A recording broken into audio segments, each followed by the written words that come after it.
जी बेटा, अस्सलाम वालेकुम। ये सवाल है, evaluate the impact on growing sustainability. ठीक है भाई।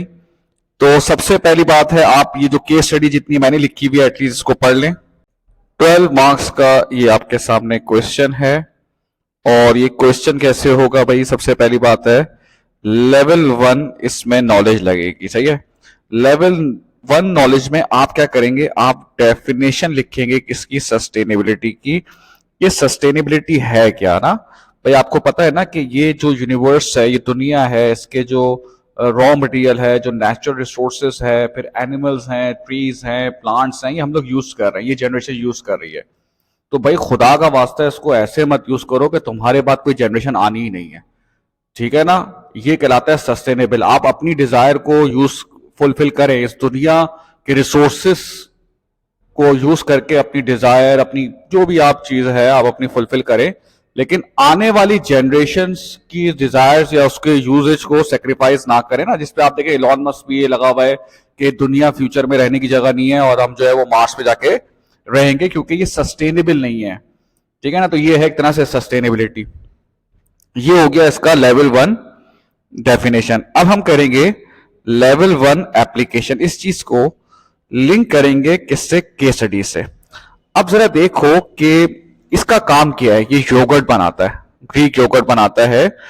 तो इसकी एप्लीकेशन ये होगी कि जो पैकेजिंग ये यूज कर रहा है ना, ये इस चीज को इंश्योर करे कि वो जो है वो इको फ्रेंडली हो, वो इन्वायरमेंटल फ्रेंडली हो। ठीक है ना?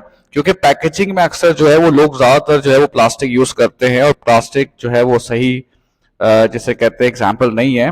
तो उसने कहा कि सस्टेनेबिलिटी की पहले डेफिनेशन लिखेंगे, फिर इस चीज को आप लिंक कर देंगे केस स्टडी से कि इसको चाहिए कि जो ये ग्रीक प्रोडक्ट जो योगर्ट जो है वो बना रहा है, इसकी जो पैकेजिंग है वो इको फ्रेंडली होनी चाहिए, इन्वायरमेंटल फ्रेंडली होनी चाहिए। ठीक है।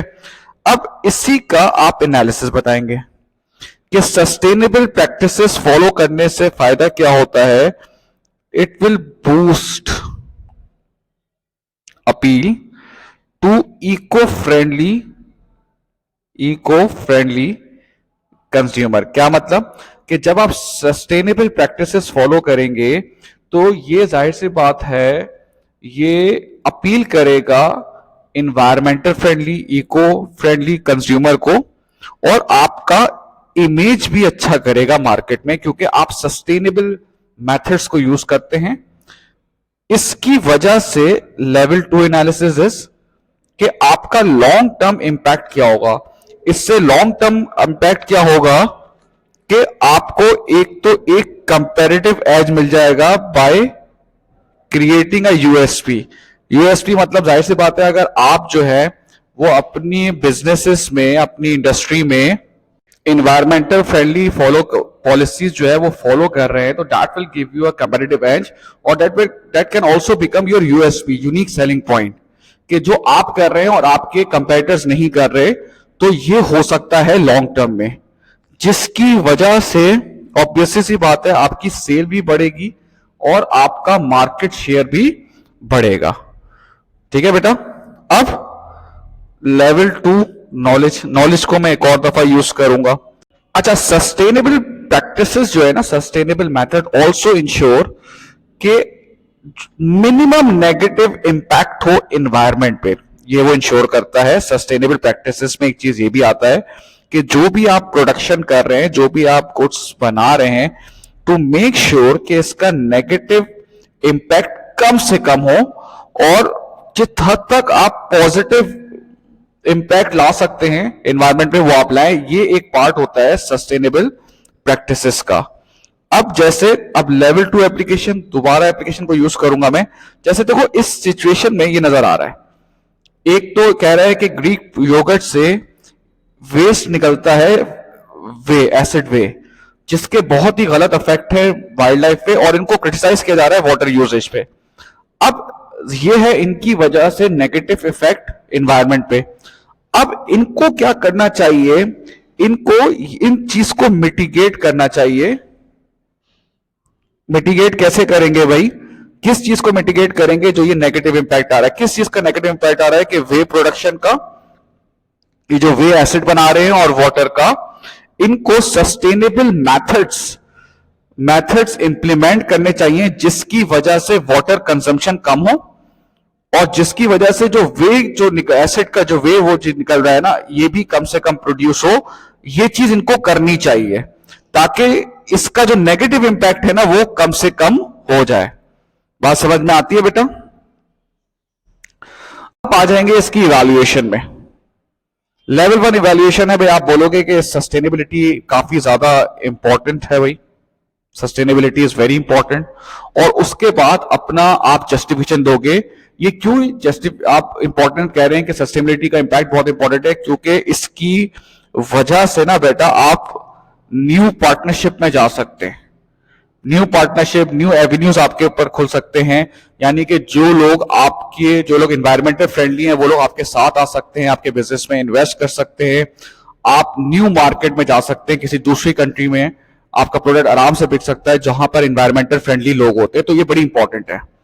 अब इसको आप बैलेंस करेंगे नेगेटिव, हाँ इंप्लीमेंट करना सस्टेनेबल प्रैक्टिसेस, इट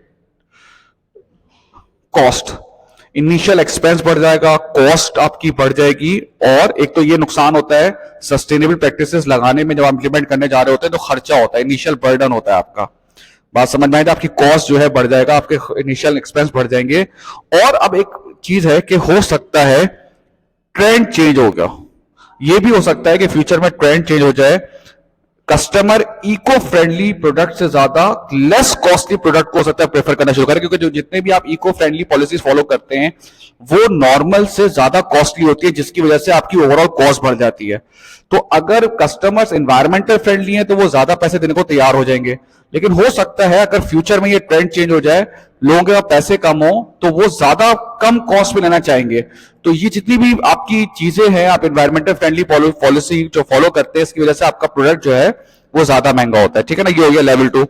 अब लेवल 3 मैं आपको दिखा देता हूं।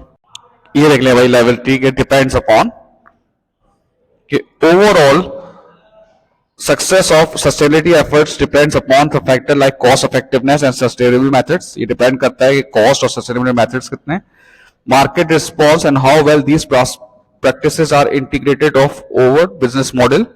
For instance, if the transition to sustainability is managed effectively, it could lead to long-term benefits, और it heavily relies on the consumer preferences। वही सारी चीजें कि डिपेंड करता है कि आप सस्टेनेबल मेथड्स को लेके कैसे आ रहे हैं, ज्यादा कॉस्ट तो नहीं बढ़ रही। अगर कॉस्ट ज्यादा नहीं बढ़ रही है, सस्टेनेबल प्रैक्टिसेस लेकर आ रहे हैं, तो ये आप मार्केट की डायनामिक्स को देखते हुए इसको आप इंप्लीमेंट करते हैं तो आपको इससे अच्छा खासा फायदा होगा। ठीक है बेटा? चले, थैंक यू।